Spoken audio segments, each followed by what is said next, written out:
მოგესალმებით, ქალბატონებო და ბატონებო, მივესალმები საქართველოს პრეზიდენტს, საქართველოს პრემიერ-მინისტრს, პარლამენტის თავმჯდომარეს, მივესალმები მეტროპოლიტ დავითს და საპატრიარქოს წარმომადგენლებს, მივესალმები საქართველოს საზღვარგარეთ დიპლომატიური წარმომადგენლობების ხელმძღვანელებს. დღეს ვასრულებთ ელჩების კონფერენციის ორდღიან მუშაობას. პირველ რიგში მადლობას გადავუხდი ბატონ პრეზიდენტს იმისთვის, რომ თავისი საპრეზიდენტო საქმიანობა სწორედ იმ ადამიანებთან შეხვედრით დაიწყო, რომლებიც ჩვენი ქვეყნის ინტერესებს წარმოადგენენ საზღვარგარეთ. მადლობას გადავუხდი საქართველოს პრემიერ-მინისტრს ბატონ ირაკლი კობახიძეს და საქართველოს მთავრობის წევრებს გასული 2 დღის განმავლობაში საინტერესო შეხვედრებისთვის და დისკუსიებისთვის. მადლობას მოვახსენებ ასევე საქართველოს პარლამენტის თავმჯდომარეს ბატონ შალვა პაპუაშვილს და პარლამენტის წევრებს ელჩების კონფერენციაში აქტიური მონაწილეობისთვის. და რა თქმა უნდა, მადლობა თქვენ საზღვარგარეთ ჩვენი ქვეყნის თითოეულ წარმომადგენელს, რომლებიც ერთგულებით და სიყვარულით ემსახურებით ჩვენს სამშობლოს. დღეს საქართველო მრავალი გამოწვევის წინაშე დგას და გართულებულ გეოპოლიტიკურ გარემოში განსაკუთრებული მნიშვნელობა აქვს ჩვენს ერთობას და სიმტკიცეს. საქართველოს ინტერესების დაცვა დღეს ნიშნავს ჩვენი ქვეყნის უსაფრთხოების, სტაბილურობის, ეკონომიკური განვითარების და ნამდვილი ევროპული მომავლის უზრუნველყოფისთვის ბრძოლას. გამოწვევებთან ერთად შესაძლებლობებიც ბევრია, რომლებიც არ უნდა დავკარგოთ და სრულად ავითვისოთ ისევ და ისევ ჩვენი ქვეყნის საკეთილდღეოდ. გასული 2 დღის განმავლობაში ჩვენ ბევრი ვიმსჯელეთ საგარეო პოლიტიკის იმ პრიორიტეტებზე, რომლებიც ასახულია საქართველოს მთავრობის დღის წესრიგში. ვისაუბრეთ გამოწვევებზე, რაც ხშირად ხელოვნურად იქმნება ჩვენი გულწრფელი კონსტიტუციური მიზნებისკენ მიმავალ გზაზე. ჩვენს მთავარ საზრუნავად ისევ და ისევ ოკუპაციის წინააღმდეგ ბრძოლა და ყველა საერთაშორისო სამართლებრივი მექანიზმის გამოყენება რჩება იმისთვის, რომ ჩვენი ქვეყნის გამთლიანებისთვის მშვიდობიანი ბრძოლის ყველა შესაძლებლობა სათანადოდ გამოვიყენოთ. საქართველოს მიმართ მიზანმიმართული ხშირად უსაფუძვლო და უსამართლო კრიტიკა ნაბიჯები მხოლოდ ცდილს აყენებს ჩვენ სტრატეგიულ პარტნიორებთან ურთიერთობას, იმ ქვეყნებთან ურთიერთობას, საიდკენაც მივისწრაფით. დიდია ჩვენი დიპლომატების როლი ჩვენს პარტნიორებთან ურთიერთობების წარმართვაში და საქართველოს შესახებ დეზინფორმაციული კამპანიების სათანადოდ გამკლავებაში. ჩვენი ქვეყნის უმნიშვნელოვანესი ფუნქციის რეალიზება და დასავლეთსა და აღმოსავლეთს შორის დამაკავშირებელი როლის მორგება ასე აქტუალური არასდროს ყოფილა. ამ ხიდის შენებას სჭირდება გეოპოლიტიკური მოცემულობის სწორი შეფასება და ბევრი მუშაობა იმისთვის, რომ მაქსიმალური სარგებელი ნახოს ჩვენმა ქვეყანამ. საქართველოს მიერ გადადგმული ნაბიჯები და პროგრესი არ უნდა რჩებოდეს შეუმჩნეველი საერთაშორისო თანამეგობრობისთვის და ამისთვის კიდევ უფრო აქტიურად უნდა გამოვიყენოთ საერთაშორისო ორგანიზაციების წევრობით მონიჭებული შესაძლებლობები. ჩვენი თანამემამულეების ინტერესების დაცვა, მათთვის სამშობლოსთან კავშირების ხელშეწყობა უნდა იყოს ქართველი დიპლომატების ყოველდღიური საზრუნავი. საქართველოს დიპლომატიური სამსახური ბოლო პერიოდში ღია და დაუფარავი შეტევის ობიექტი გახდა, რაც კიდევ ერთხელ უსვამს ხაზს ჩვენი სამსახურის განსაკუთრებულ მნიშვნელობას. მხოლოდ ჩვენი ერთობლივი ძალისხმევით და თავდაუზოგავი შრომით შევძლებთ საქართველოს სიტყვის იმგვარად თქმას მსოფლიოში, როგორც ეს ჩვენ სამშობლოს ეკადრება. კიდევ ერთხელ დიდი მადლობა ელჩების 2024 წლის კონფერენციის მუშაობაში აქტიური მონაწილეობისთვის და გისურვებთ ბევრ წარმატებას თქვენ საქმიანობაში და ჩვენი ქვეყნის ეროვნული ინტერესების დაცვასა და სათანადოდ წარმოცენაში. დიდი მადლობა.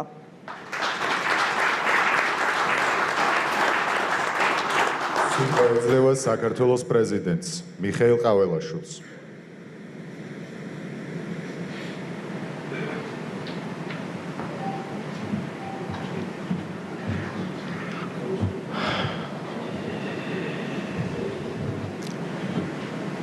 მივესალმები პრემიერ-მინისტრს ბატონ ირაკლი კობახიძეს, პარლამენტის თავმჯდომარეს ბატონ შალვა პაპუაშვილს, მეუფე დავითს, ჩვენს სასულიერო პირებს, ჩვენს ელჩებს, სტუმრებს, ბატონებო და ქალბატონებო, ჩემთვის დიდი პატივია თქვენს წინაშე გამოსვლა მოხარული ვარ, რომ ჩემი პრეზიდენტობის პირველ, ასე ვთქვათ, შეხვედრას თქვენთან ვაწარმოებ და მართლაც დიდი პატივია, რომ თქვენს წინაშე წავდგე დღეს. ყველამ კარგად ვიცით, რომ თქვენ გაკისრიათ უდიდესი პასუხისმგებლობა, ღირსეულად წარმოაჩინოთ ჩვენი ქვეყანა მსოფლიო ასპარეზზე, რასაც ასე წარმატებით უძღვებით.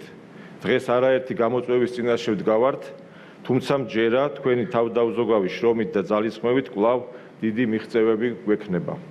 მოგეხსენებათ, საქართველოს ბოლო წლების განმავლობაში მნიშვნელოვან წარმატებას მიაღწია როგორც საშინაო, ისე საგარეო პოლიტიკაში, ესე ვთქვათ, წარმატებული სვლით. ქვეყნის შიგნით დღემდე მიმდინარე უამრავი წინააღმდეგობისა და მძიმე მემკვიდრეობის ფონზე ჩვენმა ქვეყანამ შეძლო ეჩვენებინა პროგრესი, რომელიც სათანადოდ შეაფასა ჩვენმა მოსახლეობამ და ჩვენს ხელისუფლებას მეოთხედ გამოუცხადა ნდობა.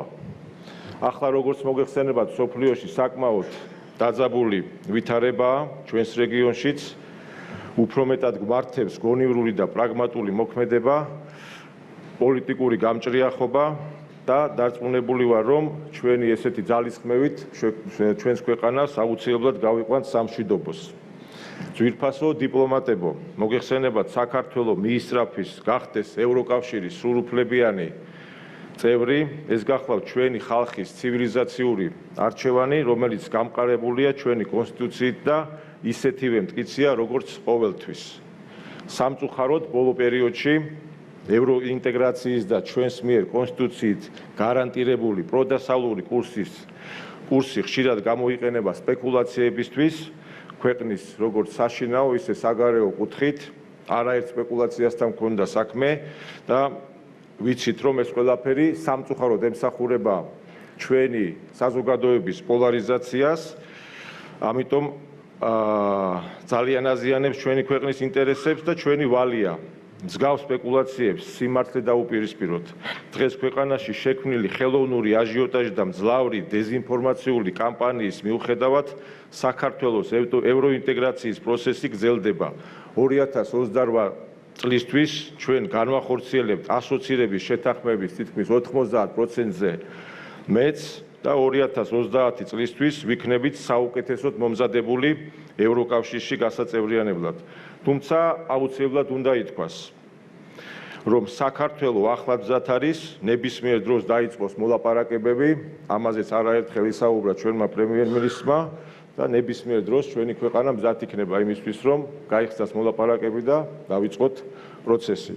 ისეთივე ურყევი და მტკიცია ჩვენი პრიორიტეტი ასევე ამერიკის შეერთებულ შტატებთან, რომ განვამტკიცოთ უფრო ჩვენი ურთიერთობები, ჩვენ გვაქვს მოლოდინი, რომ ახალი ადმინისტრაციის პირობებში ყველა გაუგებრობა აღმოიფრება და ორ ქვეყანას შორის სტრატეგიული პარტნიორობის ქარტით განსაზღვრული პრიორიტეტები სათანადოდ აისახება ჩვენი თანამშრომლობის ყველა მიმართულებით. ამასთან საქართველოს როგორც მშვიდობისა და სტაბილურობის უზრუნველყოფით დაინტერესებული მხარე აძლიერებს მეზობელ ქვეყნებთან უფრო მჭიდრო ურთიერთობას, კერძოდ აზერბაიჯანთან, სომხეთთან, თურქეთთან და სამხრეთ კავკასიის რეგიონში გრძელვადიან მშვიდობას, როგორც მოგეხსენებათ, უჭერთ მხარს და ამ მიმართულებით საკმაოდ დიდ ძალისხმევას გამოვიჩენთ. ჩვენთვის მნიშვნელოვანია მაქსიმალურად განვამტკიცოთ ასევე ჩვენი დიასპორის კავშირი ჩვენ სამშობლოსთან, რათა ისინი მაქსიმალურად იყვნენ ჩართულები ქვეყნის აღმშენებლობის პროცესში. ჩვენი მტკივნეული თემა უკვე 3 ათეულზე წელს ითვლის ჩვენი ტკივილი, ჩვენი აფხაზეთი და ოსეთი, ჩვენი ტერიტორიული მთლიანობის პრობლემა, ჩვენი დაკარგული ტერიტორიები, საოკუპაციო ხაზის გაყოფილი მოსახლეობა, რა თქმა უნდა, ჩვენ ყველაფერი უნდა გავაკეთოთ იმისთვის, რომ დიპლომატიით და მხოლოდ მშვიდობიანი გზით შევძლოთ ჩვენი ქვეყნის გამთლიანება. მჯერა საქართველოს დიპლომატიური წარმომადგენლები ძალას არ დაიშურებთ, რათა ერთობლივი ძალისხმევით შესაძლებელი გახდეს დეოკუპაციის დღის წესრიგში წარმატებით მიღწევა.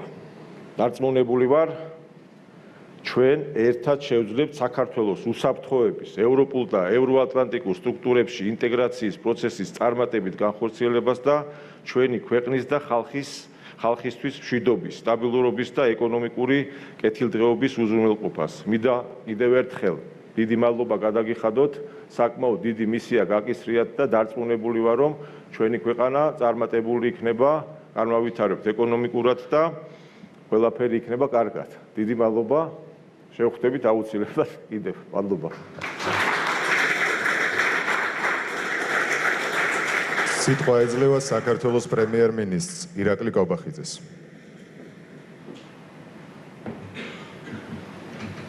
მოგესალმებით, ქალბატონებო და ბატონებო.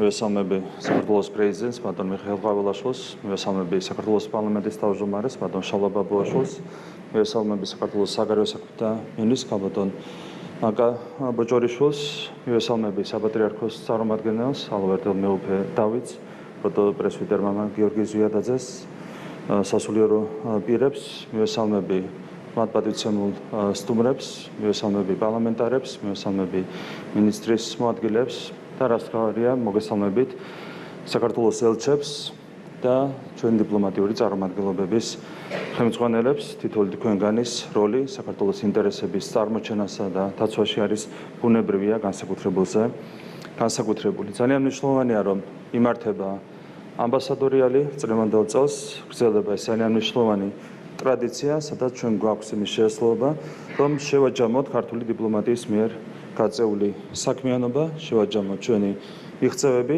და განვიხილოთ კიდევ ერთხელ ჩვენი საგარეო პოლიტიკის პრიორიტეტები და ძირითადი მიმართულებები. ჩვენი ქვეყანა თანამედროვე განვითარებულ სამყაროში ღირსეული ადგილის დამკვიდრებისკენ ისწრაფვის და ცხადია, ამ პროცესში საქართველოს სჭირდება საერთაშორისო პოზიციების განმტკიცება, სჭირდება საერთაშორისო მხარდაჭერა და ამ გზაზე კიდევ ერთხელ ვიტყვი, რომ თითოეული დიპლომატის, თითოეული ელჩის როლი არის განსაკუთრებული.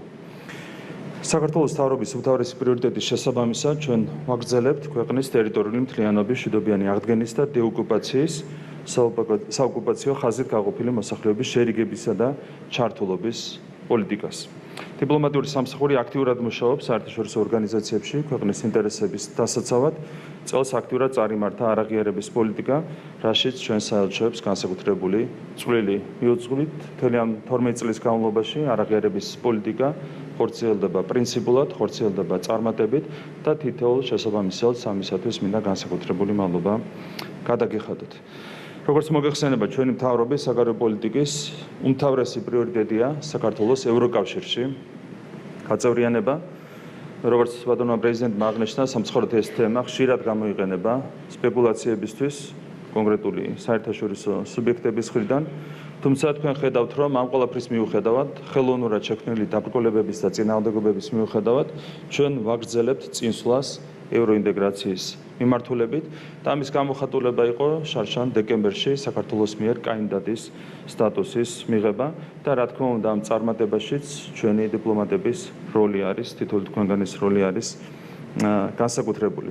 ჩვენ განვაგრძობთ რა თქმა უნდა ყველა ვალდებულების შესრულებას, როგორც უკვე აღინიშნა დღესაც ჩვენ განვაგრძობთ ასოცირების დღის წესრიგით გათვალისწინებული ვალდებულების შესრულებას და 2028 წლისთვის ამ ვალდებულების 90%-ზე მეტი გვექნება შესრულებული და ასევე რაც შეეხება DCFTA-ს თავისუფალი ვაჭრობის შეთანხმებას, აქაც გეგმავთ 4 წელიწადში შევასრულოთ ვალდებულების 90%-ზე მეტი, რაც არის ბუნებრივია მნიშვნელოვანი ფაქტორი ევროინტეგრაციის გზაზე საქართველოს წარმატების მისაღწევად. ასევე ჩვენ ვართ რეგიონში, ფართო რეგიონში ლიდერი დემოკრატიული და ეკონომიკური რეფორმების თვალსაზრისით და რა თქმა უნდა ამ დამსახურებასაც სჭირდება შესაბამისი დაფასება. ამ ყველაფრის ერთ-ერთი გამოხატულება ის, რომ საქართველო გამოირჩევა ეკონომიკური ზრდის განსაკუთრებულად სწრაფი ტემპით. საქართველო არა მარტო ფართო რეგიონში, არამედ ევროპაში არის ნომერ პირველი ქვეყანა ეკონომიკური ზრდის მაჩვენებლების თვალსაზრისით და რა თქმა უნდა ჩვენი ერთ-ერთი პრიორიტეტი იქნება ეკონომიკური ზრდის კიდევ უფრო მეტად დაჩქარება და ესეც არის ერთ-ერთი უმთავრესი ფაქტორი საქართველოს ევროკავშირში გასაწევრიანებლად. დღეისათვის ჩვენ უკვე გვაქვს შესრულებული ასოცირების შეთანხმებით ნაგზრი ვალდებულების უმეტესობა და აქტიურად გაგრძელდება, როგორც უკვე აღინიშნა, ამ მიმართულებით მუშაობა. 2030 წლისთვის კიდევ ერთხელ შეგვიძლია გავიმეოროთ, საქართველო იქნება ყველაზე უკეთ მზად კანდიდატ ქვეყნებს შორის ევროკავშირში საქართველოს სრულუფლებიანი წევრობის მისაღწევად. ასევე ჩვენი ერთ-ერთი უმთავრესი საგარეო პოლიტიკური პრიორიტეტია ამერიკის შეერთებულ შტატებთან ურთიერთობების გადატვირთვა, რისთვისაც ჩვენ ყველაფერს გავაკეთებთ. მე მთავრობის ხდომაზე გავაკეთე საგანგებო განცხადება ამასთან დაკავშირებით. ჩვენი მიზანია სუფთა ფურცლიდან გადავტვირთოთ ურთიერთობები ამერიკის შეერთებულ შტატებთან, განვაახლოთ სტრატეგიული პარტნიორობა და თან ეს გავაკეთოთ კონკრეტული გზამკვლევით. არა სარეალ ფურცელზე დატოვებული სტრატეგიული პარტნიორობით, არამედ ჩვენ გვინდა სტრატეგიული პარტნიორობა კონკრეტული გზამკვლევით, სადაც იქნება ასახული კონკრეტული ხელშესახები, შედეგები. ჩვენი მხრიდან არის აბსოლუტური ღიაობა, მზაობა ამისათვის და იმედი გვაქვს, რომ ახალი ადმინისტრაციის პირობებში ჩვენ ვიხილავთ ქმედით შემხვედრ ნაბიჯებს. ძალზე მნიშვნელოვანია საქართველოსთვის, რა თქმა უნდა, რეგიონული თანამშრომლობა. საქართველო ავითარებს ურთიერთობებს აზერბაიჯანთან, სომხეთთან, თურქეთთან. ჩვენი მიზანია რეგიონში მშვიდობისა და სტაბილურობის ხელშეწყობა, რისთვისაც ბევრი რამე გავაკეთებთ გასულ წლებში და რა თქმა უნდა მომავალშიც ბევრ რამეს გავაკეთებთ. ასევე მინდა აღვნიშნო, რომ რეგიონული ინტეგრაციის მნიშვნელოვანი მექანიზმია შუადერეფანი მეზობელ ქვეყნებთან ერთად სტრატეგიული პროექტების განხორციელება, რა თქმა უნდა, ხელს შეუწყობს მშვიდობას სამხრეთ კავკასიაში და ჩვენ მოხარული ვართ, რომ ჩვენს მეზობელ ქვეყნებთან უკვე გვაკავშირებს ძალიან მნიშვნელოვანი სტრატეგიული პროექტები, რაც არის მშვიდობის ხელშეწყობისთვისაც უკიდურესად მნიშვნელოვანი. ამ მიმართულებით მომავალშიც გაგრძელდება აქტიური მუშაობა. შუადერეფნის როლის ზრდაზე დადებითად აისახება თანამშრომლობა მთლიანად აზიის რეგიონთან, როგორც მოგეხსენება, ჩვენ ვაძლიერებთ ჩვენს პარტნიორობას ჩინეთთან, ჩვენ შარშან ხელი მოვაწერეს სტრატეგიული პარტნიორობის შეთანხმებას და ამ შეთანხმების საფუძველზე წელს უკვე ქონდა ძალიან მნიშვნელოვანი ხელშესახები შედეგები, რაც მათ შორის აისახა ეკონომიკური პარტნიორობის გაძლიერებაზე, ეს აისახა ორმხრივად უვიზო რეჟიმის შემოღებაზე და ეს აისახა მათ შორის პირდაპირ ფრენების სიხშირის ზრდაზე, რა თქმა უნდა, სხვა მიმართულებითაც მნიშვნელოვანია ჩვენთვის ჩინეთთან პარტნიორობის კიდევ უფრო მეტად გაძლიერება. ინდოეთთან ხრმავდება ურთიერთობები, საელჩო გახსნა ინდოეთმა საქართველოში, რაც არის ძალიან მნიშვნელოვანი ფაქტორი იმისათვის, რომ კიდევ უფრო გავაძლიეროთ ჩვენი ორმხრივი პარტნიორობა. გრძელდება ურთიერთობები იაპონიასთან, კორეამ საქართველოში გახსნა საელჩო, დაასრულა მოლაპარაკებები ეკონომიკური პარტნიორობის შეთანხმებაზე და ეს არის, რა თქმა უნდა, მნიშვნელოვანი საფუძველი თანამშრომლობის კიდევ უფრო მეტად გაღრმავებისთვის. ასევე აქტიურად მიმდინარეობს მუშაობა ახლო აღმოსავლეთის ქვეყნებთან, როგორც პოლიტიკური, ასევე ეკონომიკური პარტნიორობის განვითარების თვალსაზრისით, ასევე ვაფართოებთ ჩვენს კავშირებს ლათინური ამერიკის ქვეყნებთან, კარიბის ზღვის აუზის ქვეყნებთან. ყველა მიმართულებით საქართველოს საერთაშორისო პოზიციების გამტკიცება არის, რა თქმა უნდა, მნიშვნელოვანი ჩვენი ქვეყნისთვის. ასევე საქართველოს პრიორიტეტი არის ჩვენი ქვეყნის ცნობადობის ამაღლება, ეკონომიკური თანამშრომლობის გაღრმავება, ექსპორტის ხელშეწყობა და ინვესტიციების მოზიდვა. ჩვენი ხელისუფლება, როგორც მოგეხსენებათ, აქტიურად მუშაობს ჩვენი სატრანზიტო ფუნქციის გასაძლიერებლად, ეგრეთ წოდებული დაკავშირებადობის ფუნქციის გასაძლიერებლად. საქართველო ტრადიციულად ასრულებდა ძალიან მნიშვნელოვან როლს დაკავშირებადობის კუთხით. ჩვენ ისტორიულად ერთმანეთს ვაკავშირებდით ევროპას და აზიას, დასავლეთს და აღმოსავლეთს და რა თქმა უნდა, ჩვენ მაქსიმალურად უნდა შევეცადოთ ჩვენი ამ სტრატეგიული ფუნქციის აღდგენა, რისთვისაც ხელისუფლება ბევრ რამეს აკეთებს, მათ შორის მნიშვნელოვანი ინვესტიციები ხორციელდება ინფრასტრუქტურის მიმართულებით, რა თქმა უნდა, ამასთან ერთად პარალელურად საჭიროა დიპლომატიური აქტივობების განხორციელება იმისათვის, რომ ჩვენ ხელი შევუწყოთ ჩვენი დაკავშირებადობის ფუნქციის მაქსიმალურად გაძლიერებას.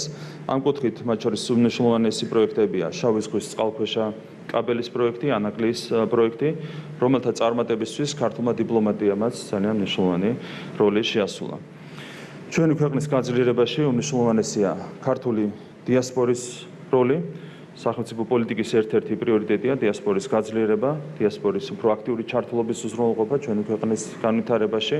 გვაქვს კონკრეტული ინიციატივები, პროექტები, თუმცა კიდევ უფრო მეტი ძალისხმევა საჭირო იმისათვის, რომ უზრუნველყოთ დიასპორის კიდევ უფრო მეტად ინტერესების გათვალისწინება და მათი ჩართულობა ჩვენი ქვეყნის ცხოვრებაში და ჩვენი ქვეყნის განვითარებაში. მე მინდა თითოეულ თქვენგანს, ქართულ დიპლომატებს, საქართველოს მისიების ხელმძღვანელებს, წარმომადგენლებს გადაგიხადოთ უდიდესი მადლობა თქვენი ძალისხმევისთვის და თქვენი პატრიოტიზმისთვის, რა თქმა უნდა, პატრიოტიზმის გარეშე სახელმწიფოსთვის ვერც ერთი საქმე სათანადოდ ვერ კეთდება. პირველია სიყვარული ქვეყნის, პატრიოტიზმი და პირველ რიგში ამისათვის მინდა გადაგიხადოთ მადლობა თქვენი დამოკიდებულებისთვის ქვეყნის მიმართ და თქვენი პროფესიონალიზმისთვის, რომლითაც აკეთებთ ყველა საქმეს, რაც დაკავშირებულია ჩვენი ქვეყნის ინტერესების დაცვასთან და ჩვენი ქვეყნის გაძლიერებასთან. თქვენი პროფესიონალიზმი და ქვეყნის მიმართ ერთგულება არის, რა თქმა უნდა, ფასდაუდებელი. მე მჯერა, რომ 2025 წელს თქვენთან ერთად ჩვენი ქვეყანა კიდევ დიდ წარმატებებს მიაღწევს საერთაშორისო ასპარეზზე. მე მინდა კიდევ ერთხელ გადაგიხადოთ მადლობა, მინდა მოგილოცოთ ამდენი ახალი წელი, მინდა მოგილოცოთ ამდენი შობა, მინდა გისურვოთ ყველას ბედნიერება და წარმატებები ახალ 2025 წელს. ბედნიერება თქვენ და თქვენს ოჯახებს. უღრმესი მადლობა.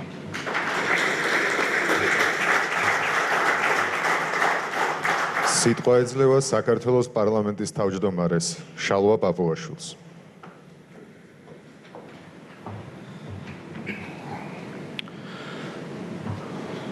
მივესალმები საქართველოს პრეზიდენტს, მივესალმები საქართველოს პრემიერ-მინისტრს, ქალბატონ საგარეო საქმეთა მინისტრს, მივესალმები მეუფე დავითს და საპატრიარქოს წარმომადგენლებს, ძვირფასო ელჩებო და მისის ხელმძღვანელებო. მოხარული ვარ, რომ აქვს შესაძლებლობა მოგმართოთ საქართველოს ელჩების ყოველწლიური კონფერენციის ფარგლებში.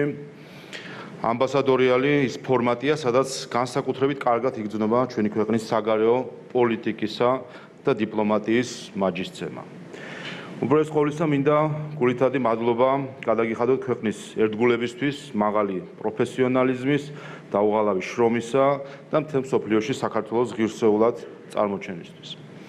თქვენ წამყვანი როლი გენიჭებათ საზღვარგარეთ საქართველოს ინტერესების დაცვაში, ჩვენი საერთაშორისო თანამშრომლობის განვითარებასა და სხვადასხვა ქვეყანასთან მეგობრული კავშირების გაძლიერებაში. ქალბატონებო და ბატონებო, 2024 წელი ჩვენი ქვეყნისთვის მნიშვნელოვანი და რთული პოლიტიკური მოვლენებით, ასევე გეოპოლიტიკური და გლობალური თუ რეგიონული უსაფრთხოების გამოწვევებით დატვირთული აღმოჩნდა. ამ ვითარების ფონზე საქართველოს განუხლებად რჩება დემოკრატიის, კანონის უზენაესობისა და ადამიანის უფლებათა დაცვის პრინციპების ერთგული. 2024 წელს საქართველოში ჩატარდა ისტორიულად მნიშვნელოვანი საპარლამენტო არჩევნები. გადავედით სრულად პროპორციულ სისტემაზე და ასევე საარჩევნო პროცესში ელექტრონული ტექნოლოგიები დავნერგეთ, რაც საეტაპო ნაბიჯია ჩვენი ქვეყნის დემოკრატიული განვითარების გზაზე. გასულ კვირას გამოქვეყნდა ეუთო ოდირის დასკვნა ჩატარებულ არჩევნებთან დაკავშირებით, რომლითაც შეიძლება ითქვას, რომ დასრულდა ყველანაირი დამაზიანებელი სპეკულაცია არჩევნების კეთილსინდისიერებასთან დაკავშირებით. ზოგიერთი ჯგუფის მიერ დეზინფორმაციის გავრცელების საპირწონედ მნიშვნელოვანია ელჩების აქტიური საქმიანობა, რათა შეწყდეს თავდასხმები ქართულ დემოკრატიას. კიდევ ერთი ისტორიული მოვლენა გახდათ საარჩევნო კოლეგიის მიერ პარლამენტის სასახლეში საქართველოს მე-6 პრეზიდენტის არჩევა, რითაც სრულად ამოქმედა საქართველოს კონსტიტუცია, რომელიც ქვეყნის სრულად საპარლამენტო მოწყობას ითვალისწინებს. გუშინ პარლამენტის სასახლეში ჩატარდა პრეზიდენტის ინაუგურაცია, რომელმაც საბოლოოდ მოიყვანა სისრულეში საქართველოს როგორც საპარლამენტო რესპუბლიკის პოლიტიკურ-სამართლებრივი სისტემა. საპარლამენტო მმართველობის სრულყოფილად შემოღება კიდევ უფრო გაამყარებს ჩვენი ქვეყნის დემოკრატიულ საფუძვლებს და კანონის უზენაესობის პრინციპებს. რაც შეეხება ჩვენს საგარეო პოლიტიკას, ის კვლავ იქნება ორიენტირებული საქართველოში სტაბილურობისა და უსაფრთხოების შენარჩუნებაზე, ევროპულ და ევროატლანტიკურ სტრუქტურებში ინტეგრაციაზე და ჩვენ სტრატეგიულ პარტნიორებთან კავშირების გაძლიერებაზე. ბოლო წლების განმავლობაში ურთულეს გეოპოლიტიკურ გარემოში და საერთაშორისო უსაფრთხოების გამოწვევით აღსავსე რეგიონში ჩვენმა ხელისუფლებამ თქვენი აქტიური მონაწილეობით შეძლო უამრავი ურთულესი საფრთხის მოგერიება, წინასწარი განზრახვით ჩადებული თუ საერთაშორისო ვითარებით განპირობებული ნაღმების გაუნებელყოფა. ჩვენ შევძელით ქვეყანა ქარიშხლებში უვნებლად გამოგვეტარებინა და თან ისე, რომ ეკონომიკური ზრდის ტემპებით ევროპაში წამყვანი ქვეყანა გავხდით. უსაფრთხოების გამოწვევები არსად წასულა. ამიტომ ქვეყნის წინაშე ჩვენი ვალია ეროვნული ინტერესების დაუზიანებლად და თავდაუზოგავად შევძლოთ საქართველოს უსაფრთხოებისა და კეთილდღეობის კიდევ უფრო გაძლიერება და განმტკიცება. მნიშვნელოვანი ასევე გავაგრძელოთ საქართველოს მდიდარი ისტორიის, კულტურული მემკვიდრეობის პოპულარიზაცია, დემოკრატიისა და კარგი მმართველობის მიღწევების მსოფლიოსთვის გაცნობა. ჩვენი ეკონომიკის, კულტურის, სპორტული მიღწევების ქვეყნის ფარგლებს გარეთ ფართოდ გატანა. მეორე მხრივ ძალიან დიდია თქვენი როლი სხვა ქვეყნებში არსებული კარგი პრაქტიკის ჩვენი ქვეყნისთვის გაზიარებასა და დანერგვაში. სამომავლოდ მინდა ხაზგასმით აღვნიშნო, რომ საქართველოს პარლამენტი დიდ ძალისხმევას მიმართავს ევროკავშირში გაწევრიანების მიზნებზე, მათ შორის ასოცირების შეთანხმების გათვალისწინებული ვალდებულებების შესრულებაზე, რითაც არაერთხელ დაგვიდასტურებია და კვლავაც დავადასტურებთ, რომ საქართველო წარმატებით ნერგავს ევროპულ სტანდარტებს და ასრულებს იმ საშინაო დავალებებს, რომლებიც ნამდვილი ევროპული ინტეგრაციის საფუძველია. ძვირფასო ელჩებო, დასასრულს კიდევ ერთხელ დიდ მადლობას გიხდით თქვენი ძალიან ღირებული საქმიანობისთვის. ერთად შევძლებთ საერთაშორისო არენაზე საქართველოს ღირსეული სტატუსის შენარჩუნებას და იმ პოლიტიკის განხორციელებას, რომელიც ჩვენი ქვეყნის მშვიდობაზე, უსაფრთხოებასა და კეთილდღეობაზე იქნება ორიენტირებული. წარმატებას გისურვებთ და გილოცავთ დამდეგ ახალ წელს და შობის ბრწყინვალე დღესასწაულს. მადლობა.